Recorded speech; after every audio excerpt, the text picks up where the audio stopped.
San Luis Gonzaga se unió a la Compañía de Jesús para ganar almas para Cristo y convertir a los herejes. Leemos en su biografía que San Luis Gonzaga ingresó a la Compañía de Jesús para ganar almas para Cristo. Durante una dolorosa enfermedad renal se dedicó a la plegaria y la lectura de la colección de vidas de los santos Porciúncula. Otros libros que leyó en aquel periodo de reclusión son Las Cartas de Indias, sobre las experiencias de los misioneros jesuitas en aquel país. Le suscitó la idea de ingresar en la Compañía de Jesús a fin de trabajar por la conversión de los herejes, y el compendio de la doctrina espiritual de Fray Luis de Granada. Como primer paso en su futuro camino de misionero, aprovechó las vacaciones veraniegas que pasaba en su casa de Castillo Uni para enseñar el catecismo a los niños pobres del lugar. Su objetivo era hacer todo para la mayor gloria de Dios. Recordemos que San Ignacio de Loyola fundó la Compañía de Jesús, con el propósito de luchar contra la herejía y el vicio, la apatía y la decadencia, bajo la bandera de Cristo. Hagan todo para la gloria de Dios. Primera carta a los Corintios 10, 31. Otro objetivo de la fundación de la compañía fue trabajar por la conversión de los maometanos. El nombre de Societas y eso había sido llevado por una orden militar aprobada y recomendada por Pío II en 1450, cuya finalidad era luchar contra los turcos y ayudar a extender la fe cristiana. Como el objeto de la compañía era la propagación y refuerzo de la fe católica en todas partes, los jesuitas se esforzaron naturalmente en contrarrestar la extensión del protestantismo. Se convirtieron en el principal instrumento de la Contrarreforma, la reconquista de Alemania del Sur y del Oeste y Austria para la Iglesia, y la conservación de la fe católica en Francia y otros países se debieron principalmente a sus esfuerzos. San Ignacio de Loyola fue el impulsor de la Contrarreforma junto con Santa Teresa. El padre Charles Connor en su libro Defensores de la Fe escribió: la Compañía de Jesús era exactamente lo que se necesitaba en el siglo XVI para contrarrestar la Reforma. La revolución y el desorden eran las características de la Reforma. Los jesuitas atacaron, rechazaron y derrotaron la revolución de Lutero y, con su predicación y dirección espiritual, reconquistaron a las almas, porque predicaban solo a Cristo y a Cristo crucificado. Tal era el mensaje de la Compañía de Jesús, y con él, mereció y obtuvo la confianza y obediencia de las almas. San Ignacio de Loyola expresó a la sede apostólica del Papa su voto de fidelidad para trabajar bajo el estandarte de Cristo por el triunfo de la Iglesia.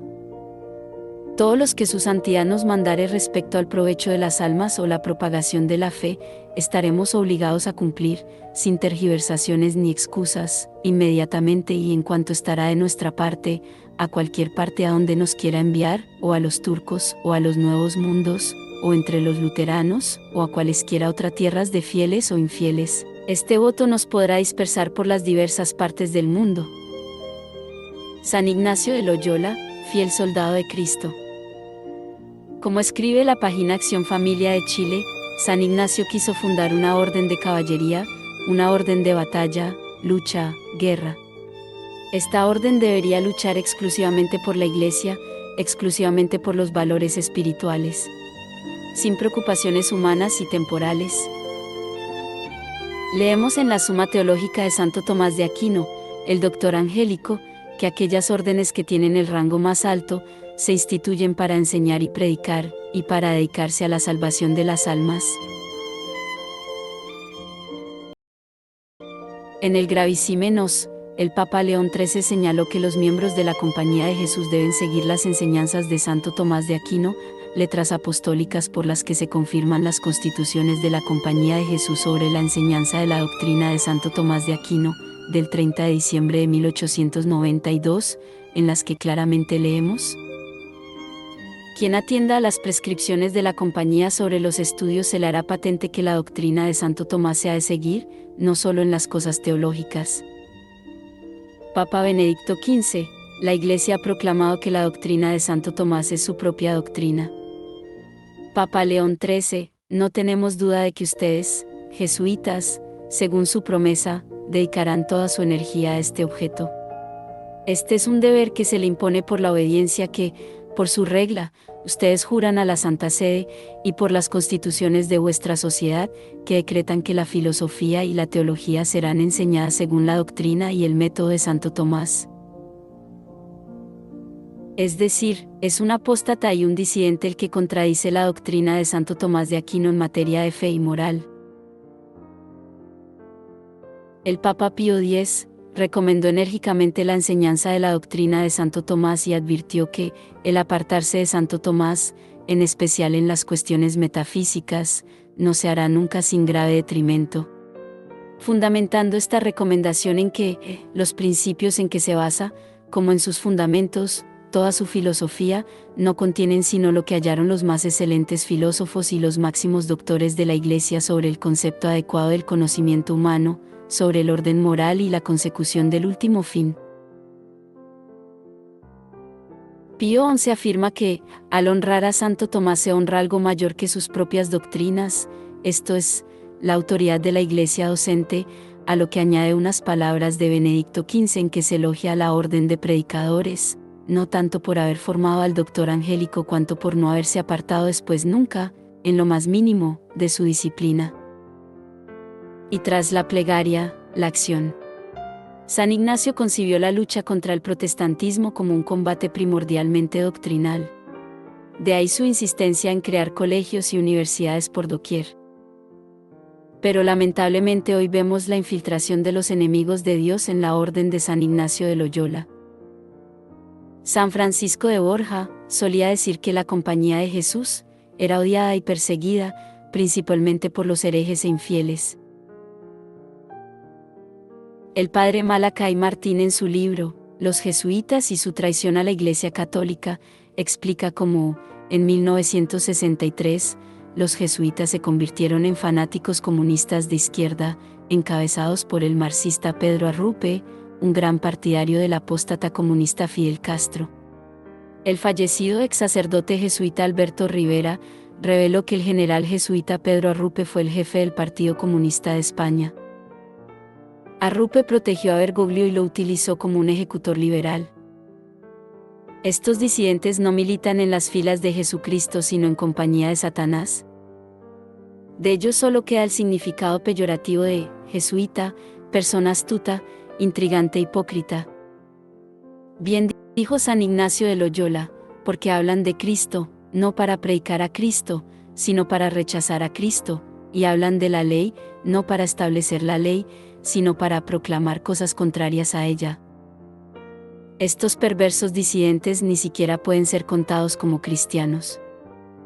Papa León XIII, Satis Cognitum, numeral 9.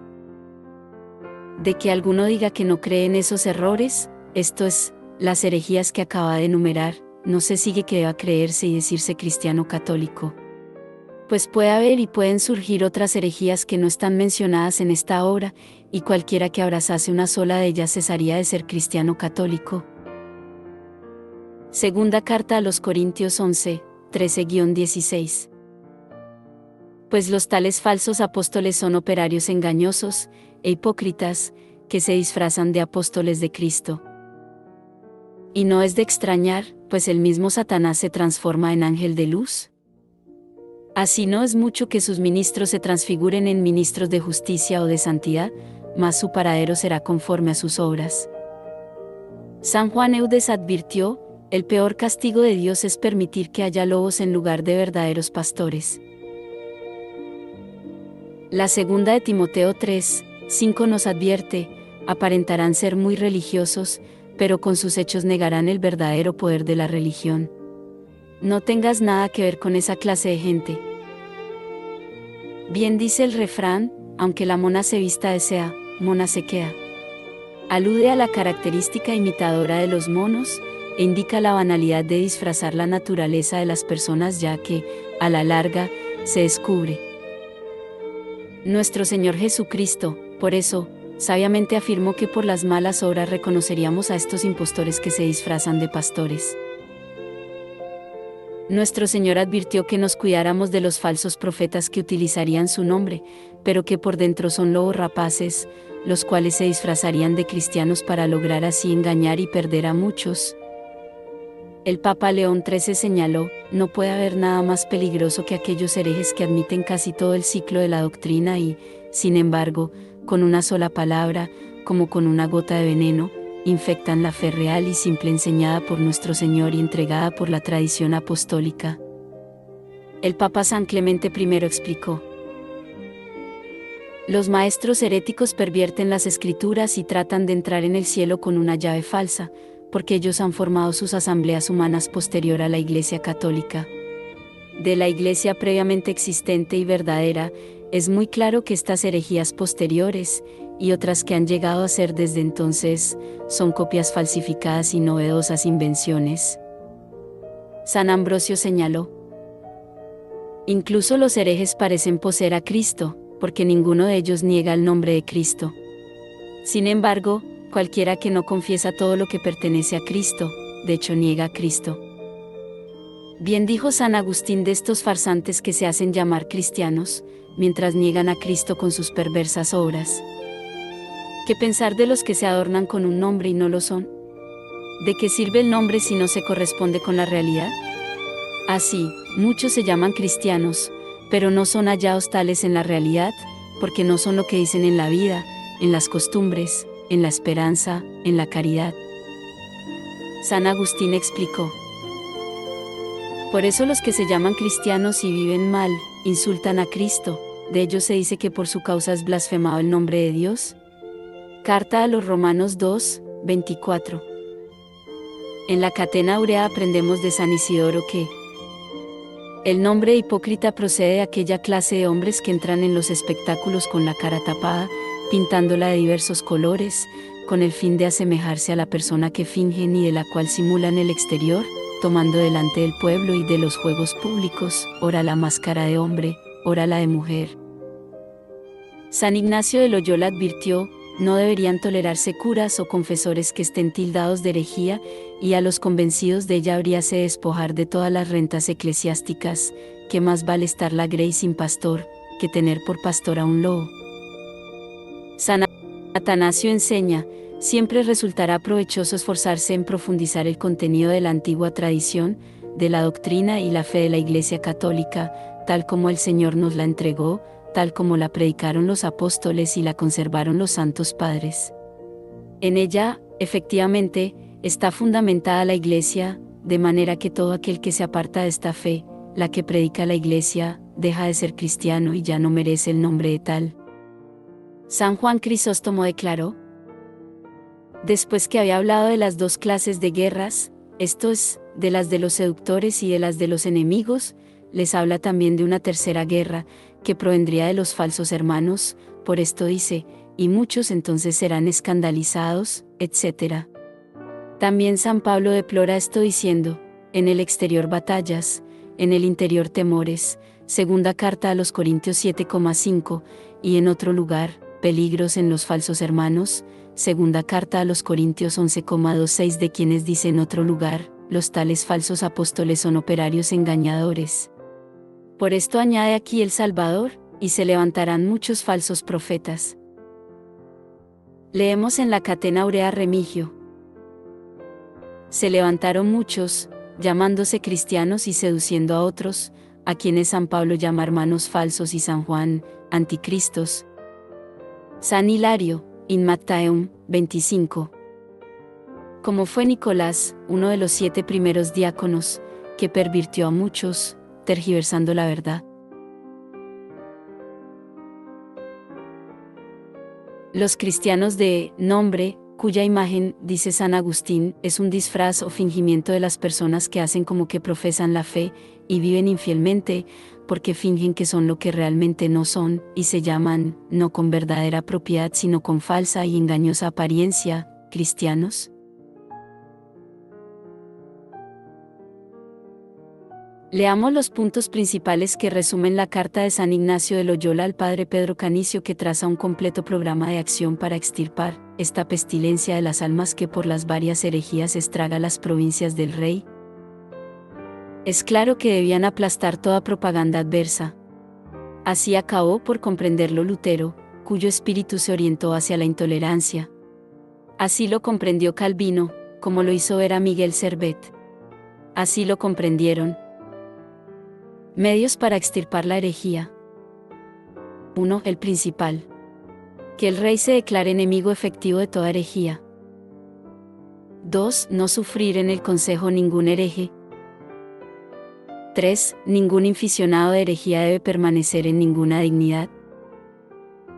4. Que en vez de premiarse la herejía con honores, se la castigue con las penas más graves. 5. Los rectores y profesores de universidades y demás centros docentes sospechosos de herejía deben ser desposeídos de sus cargos. 6. Todos los libros heréticos deben ser quemados o sacados fuera. 7. Lo mismo se debe hacer con los libros de los herejes, aunque no sean heréticos. 8. Prohibir la impresión de nuevos libros heréticos.